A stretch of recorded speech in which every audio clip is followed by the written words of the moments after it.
Hey, this is Marjory, and it's Sunday, November 15th. Oh, gosh, spectacular sunset over there. Let me see if I can catch it for you. Oh, my goodness. Yeah, I don't know. Anyway, it's just beautiful. And I got the week's news for you, but first I'm going to see if I can find this, and I want to do show and tell. Boo, boo, boo. So, let me turn this around for a second. So here's my little house that I live in, right? And here is, I'm kind of up this, there's a little bit of a hill here. And let me see if I can find it. Doo-doo-doo. Is it there? Oh boy, I'm getting stuff hung up on the fence.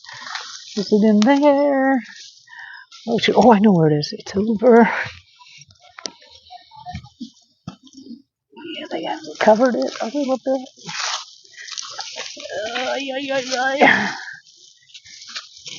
I don't know.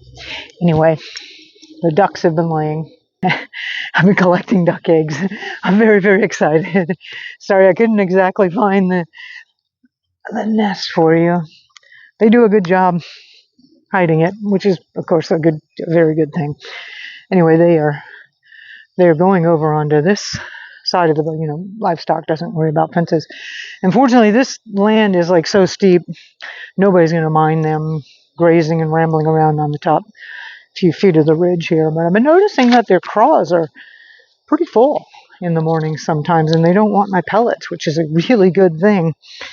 So I'm still looking for the duckweed that I want to grow out for them as a duck food. Turns out they really don't like the water hyacinth that much. Anyway, yeah, the joys of homesteading. Oh, and one of the rabbits birthed, and she had 2 babies. One of them just completely disappeared. I have no idea who or how got in there. And then the second one just died. She's just, I think this is her first litter, first kit. They called Kindle. And anyway, I'll get her on a breeding cycle again, and we'll go at that again.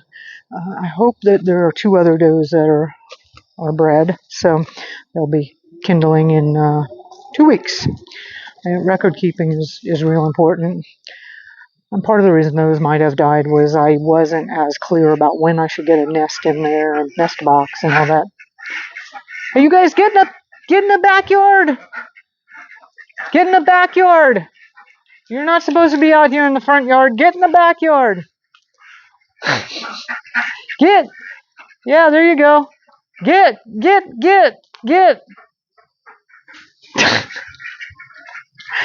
They're funny. No, you gotta get. Turns out I got 4 boys and 3 girls, so I think pretty soon here I'm going to be having some duck in the freezer, and I'll try and pick up another couple of girls somewhere. Okay, let's get on to the news and events of this week. What a wonderful week. Oh my God, I hope you got a chance to catch that presentation by Glenn Meter on privacy. It was so good, and I have been watching his webinars. I mean, I've watched it many times over the years. They do change because the different threat landscapes are changing and different techniques for doing. Hola! Oh, he went over the 3 threats.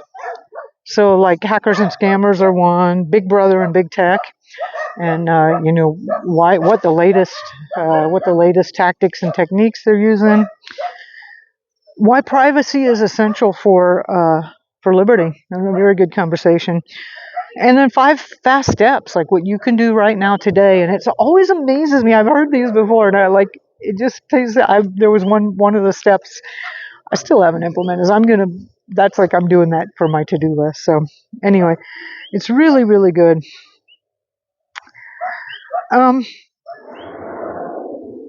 Facebook told their advertisers that they can identify. This is one thing that Glenn and his son Eric were talking about. His son's wonderful to see them, their father-son thing. And Eric's story is he's a young man, been helping his dad forever. didn't want anything to do with them. Hey guys! Hi guys! Oh, I got a story about dogs I'm going to tell you about. Yeah, I've been attacked by dogs twice in the last month. Anyway, Facebook has told advertisers that they can identify teens feeling insecure and worthless. And then somebody told me that there was actually an instance where an AI convinced a kid to commit suicide. What a world we live in, right? I mean, you know, teens feeling insecure, that's kind of like the nature of teenagers, but man, what a world we live in now. I mean, oh God, raising kids at this time, what a difficult thing. Sextortion, and it's everywhere. My friend Emily lives in a little town in Utah, Mormon population. Actually, it's Idaho, 200 population, just small, you know, really kind of quiet, clean, upscale, and two of the girls almost got trafficked, and they were sexting.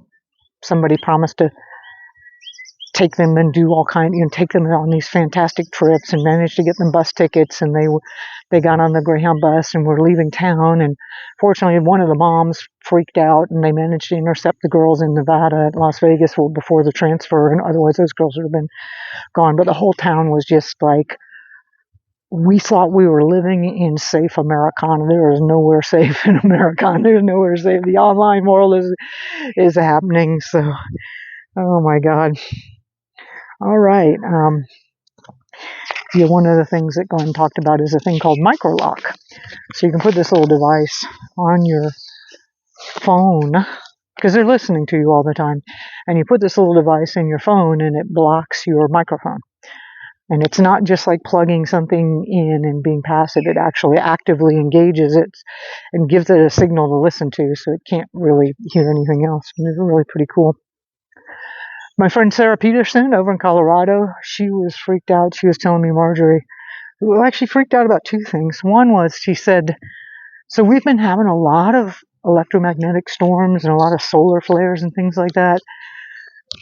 She's in Paonia, Colorado, and she said it was unbelievably freakish how red the sky was. Like, the sky was just incredibly red, and she's like, man. And then she started looking. She says there's so many bad omens for a sky like that. She said she'd never seen anything that deep and bright throughout the entire sky red. So I'm like, yeah. She also does the unloading and inventory for a little small grocery store there, and she said, I couldn't believe it. She said chocolate bars went up 75 cents in 1 week. I'm like, oh boy, that's terrible. Actually, I've noticed in our stores here, there's almost no chocolate available, like none. I mean, I have connections with local farmers and I buy directly from farmers, but there is almost no chocolate available. Like, that's a thing. I don't know if you remember when the price of cocoa did that whole, you know, poster child for hyperinflation thing. That was like at the beginning of the year. The price is just 10x for the raw cacao that they need to make it. So I guess it takes a while to go through the whole supply chain, but we're seeing it now. So I've been feeling like I'm moving in slow motion lately. I don't know if you've been feeling this way. I just feel like I'm having a really hard, I'm getting some stuff done, but it just seems to take forever. And I don't know how much of that has to do. I've been moving over. I'm completely got de-Googled phones now. I'm completely on Linux. I'm still having some learning curves of software and stuff. Now, I want to say, if all you're doing is email and web browsing, that's super, super easy. But, you know, I'm trying to do video editing and some other custom stuff that, you know, I got to change programs. And changing programs is never fun. I'll give you a review, by the way, of the phones I have. One is a de-Googled Pixel 7a, and running I forget the software. Anyway, Graphene OS, and then the others I bought a Brax 3. So I'll let you know what I think of those phones. in another thing. So I don't know why I put this. Sarah Westall got her YouTube channel back. Hallelujah. I might actually, there's like some automatic button I can click and all these videos will go to YouTube. I quit posting there because, well, for years they shadow banned me, which just meant that no matter how much I posted, they just weren't going to send any viewers to watch it. What's the point, right? And then I started, when I started doing these off-grids with Marjory Wildcraft, I was saying a few more things instead of just my standard how to make food. And before, all my content was just straightforward, how to grow food and how to make medicine, and they shadow banned me. So that should tell you something, right? And they don't want you to have those skills. Anyway, when I started doing these off-grid, I started getting strikes. I was kind of proud of myself. 3 strikes, I'm going to be out.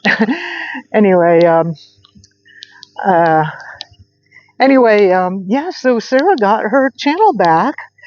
And she said that Google admitted in a testimonial in Congress that absolutely they were pressured by the U.S. government to suppress the channels or to delist influencers or channels that talked to, and that was outside of the narrative, especially around COVID. Sarah was definitely outside the narrative. It's her specialty is outside the narrative. So anyway, she got her channel back. It was pretty cool. Yeah, let's see. Anarchy means no government. Okay. I don't know why I wrote that down. Hi, guys. Yeah, I'm telling you. Hi, how are you doing? The IMF chief, International Monetary Chief, International Monetary Fund, he says, buckle up. We know that. Could you give us a specific date so we could possibly trade that? But we all know it's coming. Every analyzer, every analyst across the board, where they're all talking now about the AI bubble and how it's going to pop. And when it goes, it's going to take the entire market down with them. So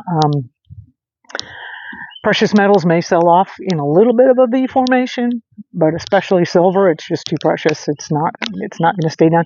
By the way, it's you've been watching silver. I told you there'd be a lot of turbulence around 50, and that's where we're at. And it's insane. On Friday, $85 billion of silver was sold.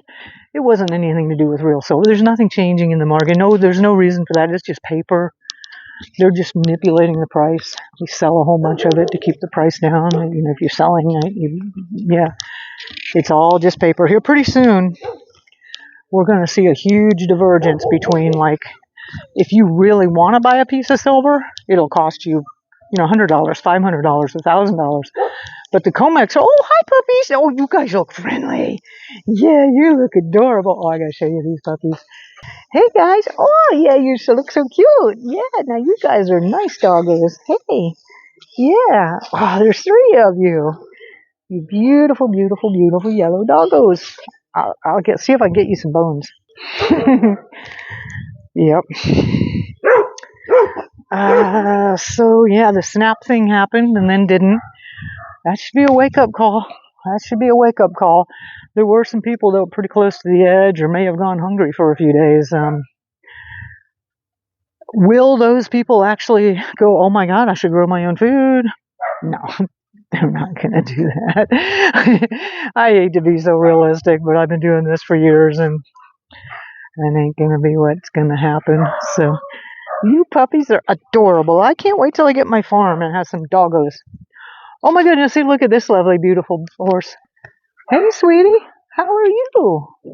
Oh, yeah, here, I'll tell you what. Let me give you some of this stuff that you can't reach. There you go. Here, you want the scraps? Yeah. Ooh, you smell like a horse. Here, I'm going to put this over here so you can get it. I'm going to put it on the ground. Here you go, buddy. A lot of people have horses. If you have even a quarter acre here, right in town, there's an empty lot. There'll be a horse or a cow on it or something like that. That's why I love this. There you go. Oh my God. Did you guys eat that iguana? Yeah? Did you? Did you eat that iguana? Yeah? Did you eat it? No? Yeah. I'm only about 2 miles from the plaza. I mean, we're really close in, and this is a small town, so that's why I love it. Yeah, it's really, really rural. Okay, so air travel. Did the government come back or not? I don't know. I haven't even been paying attention. I think it did. They were going to reinstate it. Anyway, did they come to? I don't know. Let me know. I should probably look up before I did this for you.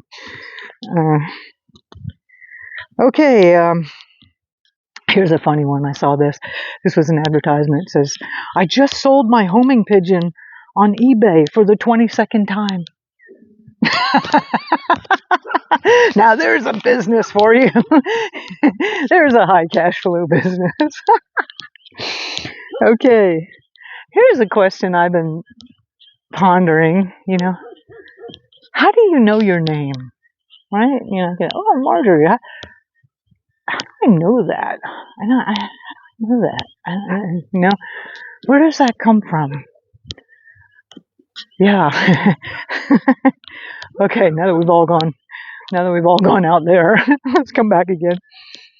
So that compute video, which I put up there, was Sam Altman talking about compute. Now, it got a guy named, we don't know the gender, Bumblebee got really upset over that post, or really vocal. I appreciate that, the engagement and the comments, and Bumblebee was saying, that guy's a fraud, and him and all of them are a fraud, and I said, yeah, I know, I totally get it, I think they're all actors. I don't know if Sam's actually really a CEO running that company or not. Elon is definitely an actor. He does not run Tesla, just like all of them. So Sam, maybe, but the point he was making in that video, that compute is going to be something that humanity is going to want a lot of. And when I said compute, everybody was like, well, what's the token for that? Well, in general, when I say compute, and when Sam said compute, we're just talking about the ability to use computer power, like artificial intelligence. Now, the way I was saying that you could buy compute for really, really inexpensively is through the Theta network, right? So the data centers, if you want to buy so many, I don't know how they measure it, teraflops of data, processing power or whatever it is, it costs a certain amount of money. And the Theta network can deliver that for about 30% of what data centers can. And it's not going to use a whole lot of excess water or power or anything, because it's just basically using existing computer system. There'll be a little bit of strain, but nothing like building a data center. So, a lot of people get all fired up about AI. I got to tell you, I use it all the time. And I do get where some people could use it in such a way that they become stupider. You just cut and paste, right? And then, but for me, I find it makes me smarter. Like, I'm looking at what it says. I'm working with Linux. I'm like, I want to load this. And then it'll give me a command, and I'll say, please explain that command, and it explains it to me, what all the parameters are. And, I'm interested. Yeah, I think you really want to do it. I can't believe how many people are like, I'm never going to touch it. And I'm like, well, were you that way when the internet started? Were you like, I'm never going to go online. I'm never going to get an email address, Anyway, I know I'm going to want a lot of compute power. So I'm just getting a lot done, learning stuff, figuring things out. Yeah, no, it definitely makes mistakes. You caught me. I'm using Grok. Now, I found Chat 5 was terrible. I just unsubscribed. And I use Grok, and partly because I can use a burner email address and a burner credit card and a VPN, and I can access Grok, which has some level of privacy. I'm looking for some other ways to do it at even another level of privacy, but yeah. And I said, I got this dream of having my own AI at my own home, completely under my own purview. That might take a little while longer. I've got so many other projects right now. So Denise pointed out local currencies are a good thing. And I thought I'd riff on local currencies for a minute. So, I've been a huge, I follow money, very interested in money. And I say I grew up kind of poor. I don't think anybody's in America, no matter how poor you are, it's really not that bad. But, I had a bit of a chip on my shoulder. I've been interested in money. The vast majority of local currencies do not work because what you really have to have is them being used by a whole bunch of producers. So local currencies where you're just trading to get a massage or a tarot card reading, that doesn't really work, If you're going to have a local currency, it's got to be the farmers, the woodworkers, the plumbers, it's got to be substantial like that. And then for years when I did see, and a lot of communities have them, small communities, and they seem to let them get away with it for a while, but I don't know if anybody remembers the Liberty Dollar. And there are people they were encouraging, they minted these 1 ounce silver coins, and they were really recommending people to use these coins, and they didn't even have that many in circulation. They only had like 1 million of them in circulation. And man, the government cracked down on them, and the guy who founded it, they said he was counterfeiting, and they totally made up all kinds of bullshit and locked that guy up, right? It was just terrible. So actually when Bitcoin came out and I first heard about Bitcoin, I was like, well, it just sounded so good. I'm like, they're going to shut that down. They're not going to ever let that happen. So I totally missed the Bitcoin thing, even though I knew about it. All right, we got a beautiful horseback rider coming through here. Hola. There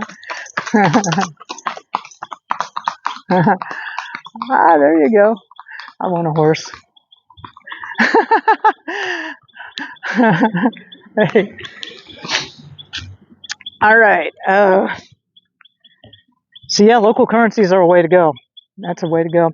I've started trying to use silver coinage, dimes and stuff, like at the farmer's market. And I got to thinking about it. And at first I was like, I'm going to let go of my silver. And I went, wait a minute, I'm going to spend whatever it is, $50 here in the market this weekend. I might as well get $50, buy some silver, and then spend that $50 of silver in the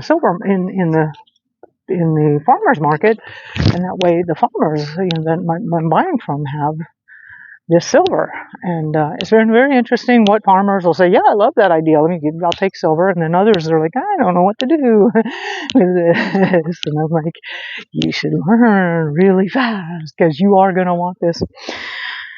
Anyway, thank you, Denise. Appreciate you. I want to say, and that's actually the next thing with Catherine Austin Fitts, we have to build. That's what you need to do. That's what I'm doing. That's what I'm offering you here on this channel as much as possible. We have to build systems that are outside of the big existing governmental Palantir military industrial systems, right? So we do need our own, currencies. So yes, there are selected cryptos that are going to be good for that. Definitely not CBDCs and definitely not stable coins.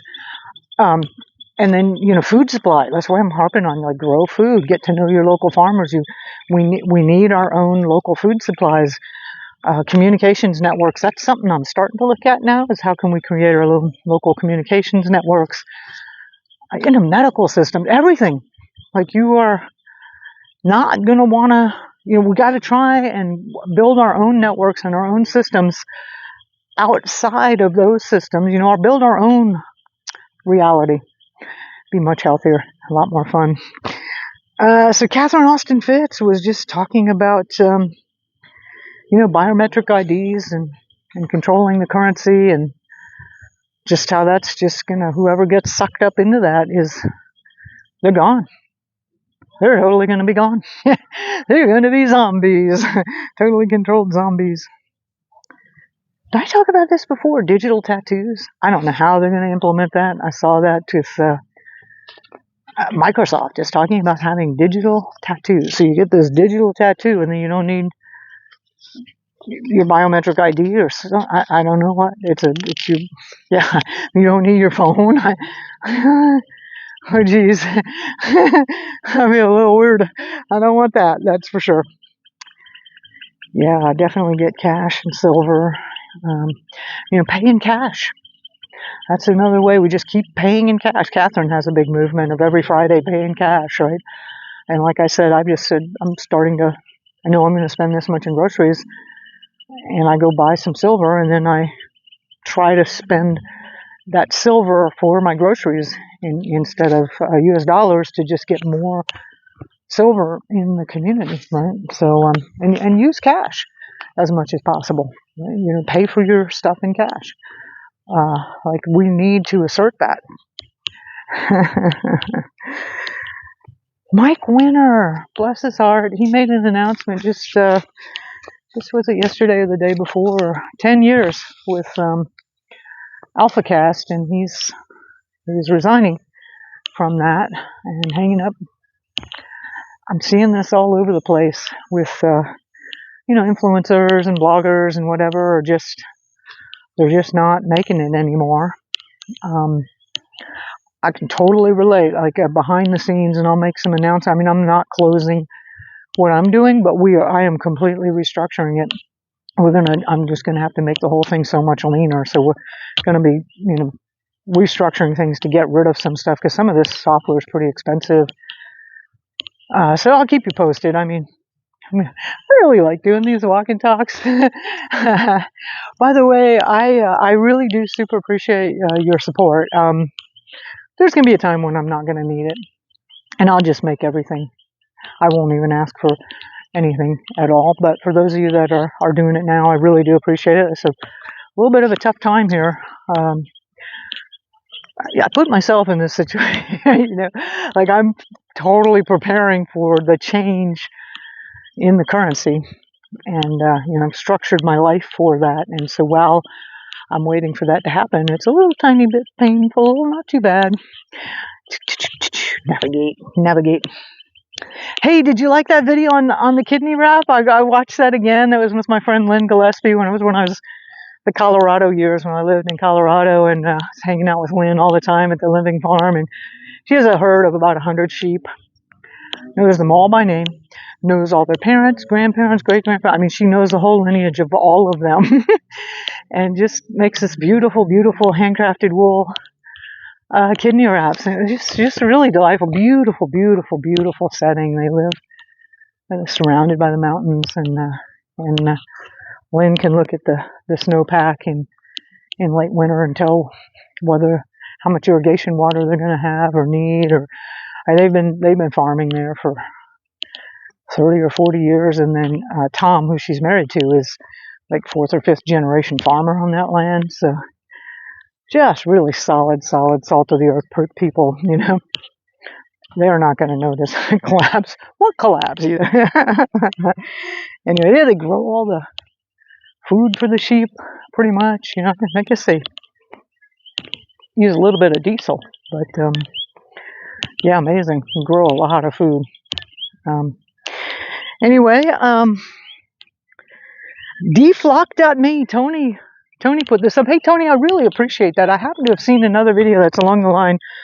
So apparently they're putting out video cameras all over the place that will take pictures of your car and your license plate and your bumper stickers and make an identification of where you are when. And this deflock.me website shows on the map where these cameras are located at, or they're working on it. I'm sure it's not perfect. And it's funny because I had just seen a video of something like that earlier where this one guy was going, hey, look, every year you got to change out that little sticker, right? Go ahead and just spend $8 more and change out your license plate and get a different license plate number. And it'll just help confuse that whole, that way they're not, year after year, you're going to have a different license plate number. So you'll be just a little bit harder to track. I thought that's pretty cool. Hey, puppies. Oh, you two are so friendly. Yeah. I did. Oh, and he also mentioned that the name of the blue, so that if you don't want your house to get melted with a directed energy weapon, is called Miriam Blue. Wow, Marion Blue. So very useful to know, if you need to do some roofing, get a blue roof. Yeah, all right. Yeah, I'll tell you about these dogs. So, yeah, you. Yeah, it was just like you. It was the one that caused me problems. I don't know where you sweet boys are, but so the Lynn McTaggart video was fabulous. I was so happy to do that interview with her. I thought it was a really. Oh, you guys, you're ferocious. Really good interview. I mean, this is a solution. You just get a couple of friends together and sit down and have an intention to reduce crime or reduce hospitalization rates, to heal each other, and it happens. And she's got all kinds of stuff on YouTube. There's the Power of 8 groups. There's like an 8-minute YouTube video that'll explain the logistics of it. And then there's that documentary called Something with the Field, and it just goes through the scientific data and all some of the amazing things that have happened with this. Like, this is one of the tools that we can use. And so I was talking to a friend of mine. I'm doing this, just walk. I like to call my friends and walk while I'm, talking to them, because I need movement, and it's kind of like walking with them. So, movement is a good thing. And anyway, I was talking to her name was Emily. I was talking to her about this Power of 8 group, and it's a big breakthrough for me, because I'm always living in these houses. It's always temporary. And I said, this house, I'm actually going to put in some softer lighting, and it's still going to have the boxes and stuff, but I'm really going to try and have it be more comfortable. And I'm going to host the Power of 8 group in my living room. And I'm like, for me, this is, and I ordered this custom piece off of Etsy, a beautiful mandala wall lamp. Lighting makes such a big difference in a house, and lamps do not cost that much money. You get that nice warm yellow light that's so much. I mean, there is nothing, and I can tell you this from experience, there is nothing more disheartening than a bare bulb in the ceiling. It's terrible. So anyways, it's just a few lighting pieces, and then, kind of stacking thing and organizing thing, and putting out a few decorations, and just a few photos and things. I'm just going to make my home a little bit more like a nest. And I'm like, I just want to do that for my own sanity, because every house I've been in for the last bunch of houses has just been, I know I'm going to be here temporarily, so I'm just going to try and not open any boxes, and just, this is discouraging. Anyway, I was talking to Emily, and I was so excited about this Power of 8 group, because I really want to do that. Want to get that going weekly, and then, after 6 months or so, look at statistics of 6 months prior, and then the 6 months that we did it, and just see what we can verify in terms of drops in crime rate or hospitalizations or things like that. So I'm very excited to get this group going, and it coincides with me really beginning to get my home to be a little bit more of a retreat, and a place that I'm happy to be and happy to open to friends. And so while I'm walking down the street talking to Emily about that, a couple of really big dogs come at me, and they were big enough, and they were serious. And I had some capris on, longer pants, but one of them, actually, they didn't break the material, but there's a bruise. He bent down to bite my thigh, and he's like halfway through my thigh. This was a big dog, and there's two of them. And the way dogs attack you is that one will come from one side, and the other will come from the other side. And when you're dealing with this one, that one moves in.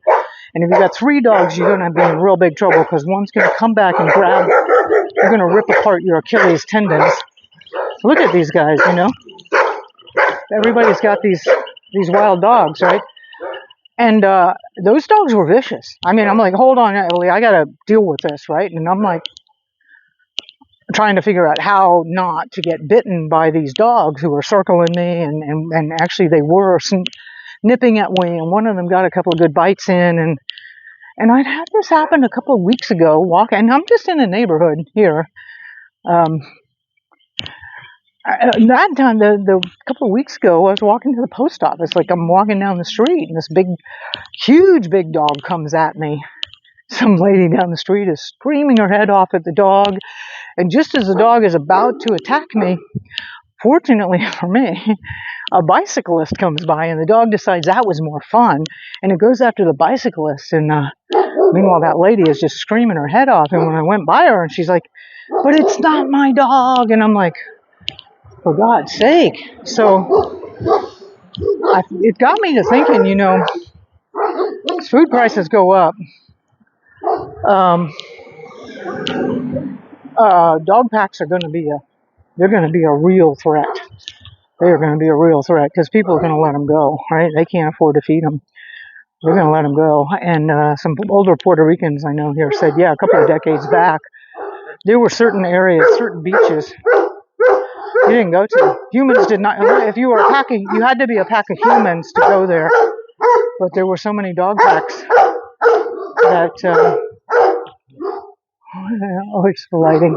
There were so many dog packs. It was extreme. You wouldn't want to go alone. It was extremely dangerous. So it is a real thing. So I was telling Emily, I'm like, damn, I'm thinking about buying. Yes, of course I have weapons. I don't want to shoot a gun at this point in time. That would just be that would upset too many people. But a pellet gun, they make those air guns that are pretty dang close to the power of a 22.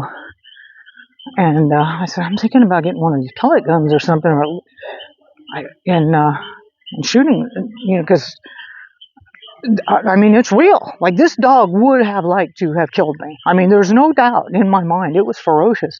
And the two of them together, And Emily goes, how can you be there talking 1 minute about creating a meditation group and healing and peace and love, and the next minute that you'll kill a dog? You aren't going to kill that dog. I said, Emily, I will absolutely kill that dog.